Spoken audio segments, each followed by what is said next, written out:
Hello प्यारे बच्चों, आशा करता हूँ बच्चे आप अच्छे होंगे। बच्चे आज बैंकिंग से जो आपकी यूनिट चल रही है, आज का जो लेक्चर रहेगा बच्चे, इसमें हम जो नेट बैंकिंग होती है उसके बारे में जानकारी लेंगे कि किस तरीके से नेट बैंकिंग का हम प्रयोग करते हैं, किस तरीके से नेट बैंकिंग की कुछ डिसएडवांटेज हैं, कुछ एडवांटेज हैं, उन सभी पे चर्चा रहेगी। साथ ही साथ आज इस लेक्चर में जो आपकी करेंसी होती है, पेपर करेंसी, उसको हम किस तरीके से क्लैरिफाई कर पाते हैं कि वो करेंसी आपकी सही है या गलत है।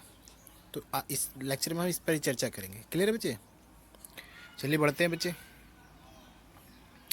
देखिए बच्चे, हम बात करें इंटरनेट बैंकिंग की, तो बच्चे इंटरनेट बैंकिंग को ऑनलाइन बैंकिंग या ई बैंकिंग या वर्चुअल बैंकिंग के नाम से भी जाना जाता है।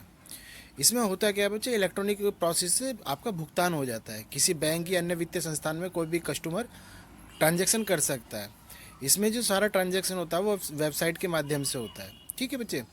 तो ये आज की तारीख में एक नई तकनीक है जिसके माध्यम से कोई भी व्यक्ति अपना घर से बैठे हुए भी दुनिया के किसी भी कोने में अपने अकाउंट से पैसे ट्रांसफ़र कर सकता है या किसी अन्य व्यक्ति से अपने अकाउंट में पैसे मंगवा सकता है। वहीं बात करें बच्चे, जो ऑनलाइन बैंकिंग है, इसमें आपका जो उपभोक्ता होता है वो अपनी मूल बैंकिंग के द्वारा किसी भी अन्य बैंक की शाखा में जाए बिना ही घर पर अपने आसानी से जैसे चाहे वैसे बैंकिंग ट्रांजैक्शन कर सकता है। चाहे वो ऑफिस में हो, चाहे चल फिर रहा हो, या ट्रेन में बैठा हुआ हो या बस में बैठा हो, बस वहाँ इंटरनेट सुविधा होनी चाहिए और उसकी डिवाइस अच्छे से काम करती हुई होनी चाहिए। ऐसी स्थिति में वो आसानी से ऑनलाइन बैंकिंग का फ़ायदा उठा सकता है और इस आसानी से अपने पैसे की आवाजाही अर्थात ट्रांजैक्शन कर सकता है। क्लियर बच्चे? आगे बात करें हम। देखिए बच्चे, जब आप नेट बैंकिंग करते हैं तो कुछ नेट बैंकिंग करते वक्त आपका इंटरनेट से जब आप पेज ओपन करते हैं तो कुछ इस टाइप का पेज आपके सामने आता है। क्लियर बच्चे? ये मैंने जो एग्जांपल लिया है ये एसबीआई नेट बैंकिंग का एग्जांपल लिया है। यहाँ कुछ इस तरीके का पहला पेज होता है। क्लियर बच्चे? और जब आप पहली बार नेट बैंकिंग करते हैं तो बच्चे इस तरीके का आपका पेज खुलता है। इसमें आपको अपने लॉगिन पासवर्ड क्रिएट करने पड़ते हैं।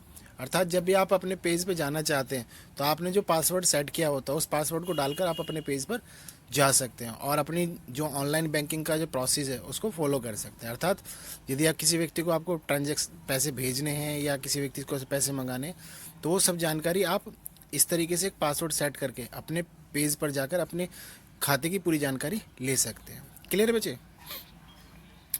अब बात करें बच्चे नेट बैंकिंग आज की तारीख में एक बहुत अत्यधिक तकनीक पर आधारित एक महत्वपूर्ण जीवन शैली का हिस्सा हो चुकी है।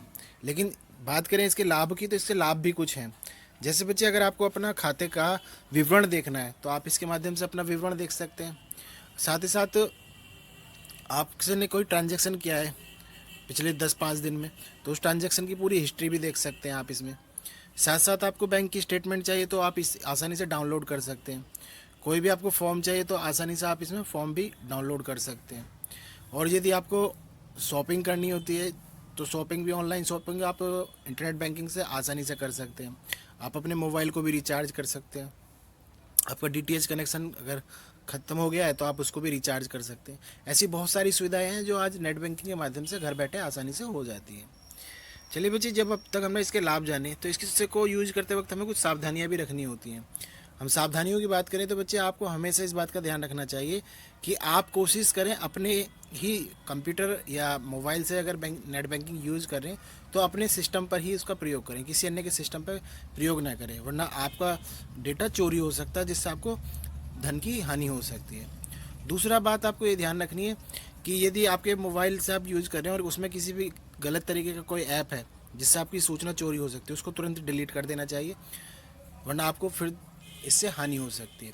बहुत तरह के आज की तारीख में फ्रॉड हो रहे हैं वो नेट बैंकिंग से, वो इसी तरीके से होते हैं। कहीं ना कहीं हम एक यूज़र की ही गलती होती है जिसका फ़ायदा कोई दूर बैठा व्यक्ति गोपनीय तरीके से ले लेता है जिससे व्यक्ति को नुकसान होता है। इसीलिए नेट बैंकिंग यूज़ करते वक्त हमें बहुत सारी सावधानियों का ध्यान रखना चाहिए।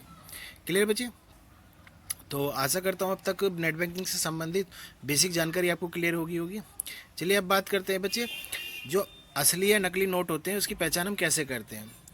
बच्चे, असली या नकली नोट की पहचान करने के लिए कुछ बेसिक पॉइंट्स होते हैं। पहले पॉइंट्स की बात करें तो बच्चे इसमें सिक्योरिटी थ्रेड एक पॉइंट होता है जिसके आधार पर आप कंफर्म कर सकते हैं कि ये नोट सही है या नहीं है। और दूसरा पॉइंट होता है बच्चे इसमें जितने भी करेंसी इंडियन करेंसी होती है उनमें सब में महात्मा गांधी जी का वाटर मार्क होता है। हमें ये जितने पॉइंट्स मैं आपसे चर्चा कर रहा हूँ इसका प्रैक्टिकली भी अगले वीडियो में देखेंगे। आप बस पॉइंट्स को ध्यान रखते रहिए। तो आपने जाना बच्चे वाटर मार्क्स जो महात्मा गांधी जी का चिन्ह होता है उसको देख के हम क्लियर कर सकते हैं कि आपका नोट ये या गलत है या फर्जी नोट है। वहीं बात करें तीसरे पॉइंट की तो बच्चे जितने भी सही नोट होते हैं उन पर कोई अंक छिपा हुआ होता है। और चौथा पॉइंट होता है बच्चे मुद्रा जो होती है आपकी उसका भी वैल्यू उसमें इंसर्ट होता है। साथ ही साथ जो इसमें आपने देखा होगा एक ग्रीन या ब्लू कलर की पट्टी होती है, इसे ब्लीड लाइन कहते हैं। ये भी आइडेंटिफिकेशन करने का सबसे बेहतर तरीका होता है। साथ ही साथ जो इंडियन करेंसी होती है अगर वो सही करेंसी है तो उस पर इंडियन गवर्नर के साइन भी होते हैं और साथ ही साथ उस पर मैं धारक को अदा करने का वचन देता हूँ इस तरह की एक टैग लाइन भी लिखी हुई होती है। और साथ ही साथ जब नोट आपका जिस भी ईयर में मैन्युफैक्चर होता है अर्थात निर्माण होता है उसका उस साल का उसको अंकित भी कर दिया जाता है। चलिए बच्चे जो हमने ये सारे पॉइंट्स जाने इसे प्रैक्टिकली देखते हैं। बैंक लिखा दिखाई दे रहा होगा, इसके नीचे आपको ये सीरियल नंबर दिखाई दे रहा होगा। ये सीरियल नंबर दोस्तों छोटे अंकों से स्टार्ट होने के बाद बड़े अंकों पर ख़त्म होता है। इसके बाद आपको यहाँ ये कुछ लाइनिंग दिखाई दे रही होंगी, इसको आप स्क्रैच करते हैं तो ये आपको उभरी हुई दिखाई देंगी। ये राइट साइड में भी आपको दिखाई देंगी, इसको आप ऐसे स्क्रैच करके देखिए, ये आपको उभरी हुई दिखाई देंगी। इसके बाद नीचे आपको ये डिज़ाइनिंग दिखाई दे रही होगी, नोट के नीचे आपको ये डिज़ाइनिंग दिखाई देगी। इसको आप ऐसे रोशनी में देखते हैं तो इस पर आपको 500 लिखा दिखाई देगा। ये देखिए दोस्तों,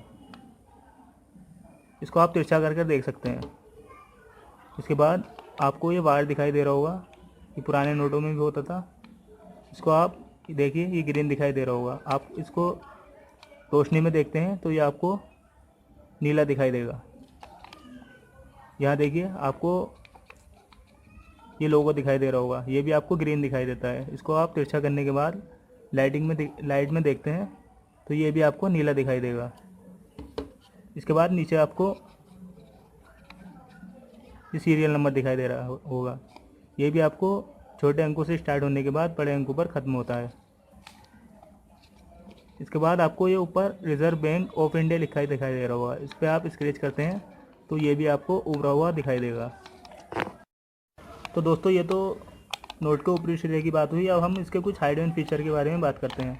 तो दोस्तों इसके लिए हमें लाइट की ज़रूरत पड़ेगी। इसके लिए आप टॉर्च या CFL का यूज़ कर सकते हैं। ये देखिए दोस्तों, यहाँ वाइट सिरे में आपको गांधी जी उभरे हुए दिखाई देंगे, ये देखिए। और आपको 500 भी लिखा दिखाई दे रहा होगा, ये भी नोट के असली होने की पहचान है। इसके बाद हम लेफ्ट साइड में आते हैं। लेफ्ट साइड में आपको भारतीय रिजर्व बैंक के नीचे अगर आप टॉर्च की लाइट डालते हैं तो आपको यहाँ 500 लिखा दिखाई देगा। ये देखिए, ये 500 लिखा दिखाई दे रहा होगा दोस्तों, ये भी नोट के असली होने की पहचान है। ये देखिए। तो बच्चों आपने इस तरीके से जाना नेट बैंकिंग क्या है, नेट बैंकिंग का प्रयोग किस तरीके से किया जाता है और साथ साथ हमने जाना कि करेंसी को किस तरीके से चेक करते हैं। आशा करते हैं बच्चे समझ आया होगा। बाय बाय बच्चे।